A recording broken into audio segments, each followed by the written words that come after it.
that is luxurious, brand new, beautiful, unabashedly bold, new growth on my Littlecado Wurtz avocado tree up here at the ranch in Winters. It's 2020, and I know it's hard to keep track of.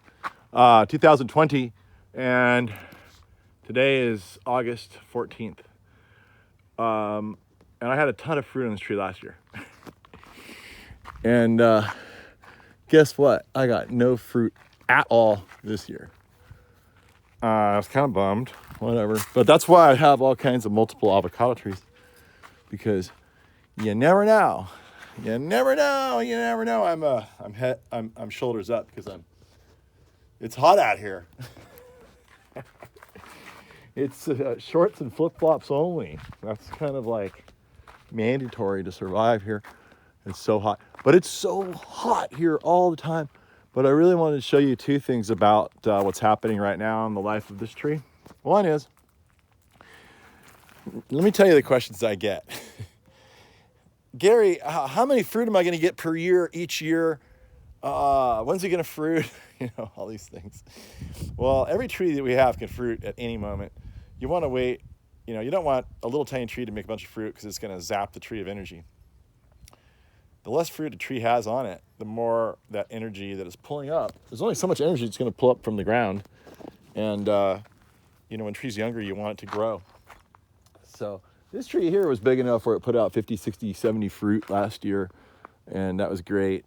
Thereby proving that you can grow these things in the Central Valley, and they're perfectly happy. We're as hot as anywhere in the Central Valley. Hot. Look at it. Those are blue oaks over there. If you know anything about blue oak habitat, you know that they're the only oak that can grow in some places when it's super hot and super dry. It's like when you see those things, you're up against some hot, dry. And so it's a little tougher to get these things going out here in the Central Valley. But look, once you get them going, give them good moisture and make them super happy. Look at that. This is taking like 105 degrees multiple times during the summer right here. Look at that. It's fine. Totally fine. The leaves will probably be a little smaller. They'll get a little more leathery when they're inland like this. They won't have that really dark green sheen. That's part of its adaptation to the conditions that it faces. Anyway, and the leaves, they just won't be as big because they don't need to be. There's so much light here. But the point is that you're not going to get, you don't know how much fruit you're going to get. It's a total crapshoot. Sometimes they get loaded. Sometimes you get a few. And sometimes, like this year, I looked at that entire tree. There's not a single fruit. Why is that? I don't know. I don't know. We have bees here, everything. So that's the answer. How often are you going to get fruit and how much fruit? Let me tell you the answer. I don't know. So, I'm going to be honest. Let me do that again. I don't know. But here's the great news. If you don't get any fruit one year, it's not a lost cause. It's actually a really good thing, because then you get this really remarkable growth. This thing has never grown before like it's growing this year. And of course, this is the year it didn't have any fruit. So I'm going with my theory that states that when it's devoid of fruit, it can put much more energy into growth. And that's what's happening here. And these trees are this one over here struggled for a while. Don't give up. This thing died down. These are both the same size tree.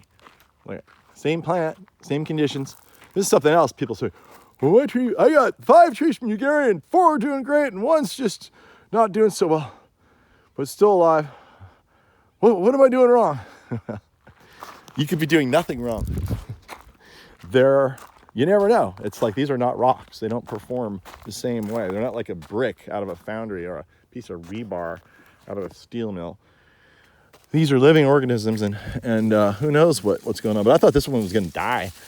And anyway, it finally got going, and you can see now it's on fire. It's been like 3 or 4 years. Now it's really gonna take off. It's gonna get big fast, I can tell. When it gets this many leaves and has this kind of growth, it's gonna get a lot of photosynthesis. It's gonna build up a lot of energy into the root system, into the tissue of the plant, and next year it's going to explode even more. It's like a snowball. The more leaves it gets this year, the more it'll get next year, like exponentially.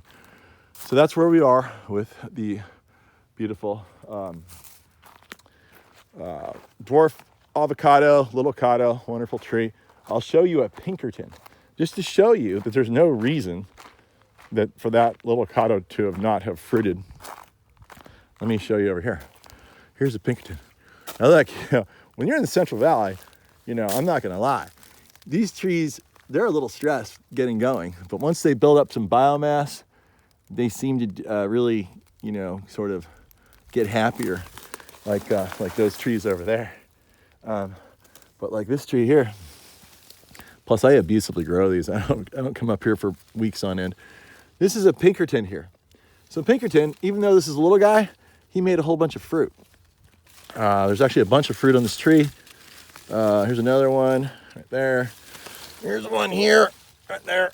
And there's more in there. There's one back in there. So as you can see, there's a ton of fruit on this little, this thing's only 3 feet tall. And maybe, 5 feet wide? So, but thus illustrating that conditions were such that were beneficial for fruiting avocados here this year. Why is that pertinent? Because this tree has none.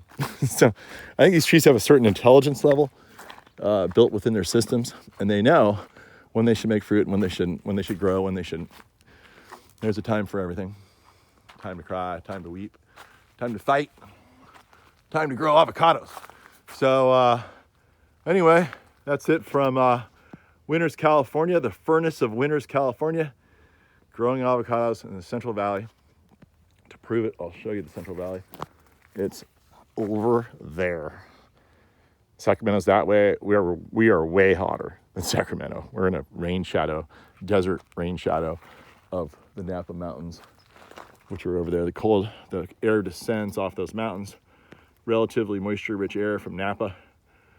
On the other side of those mountains, it's super lush. It takes all the moisture out of the systems that get here. That air descends. Not only is it completely dry at that point, but it's superheated. And it's like 9 a.m. and it's like 95 degrees out right now.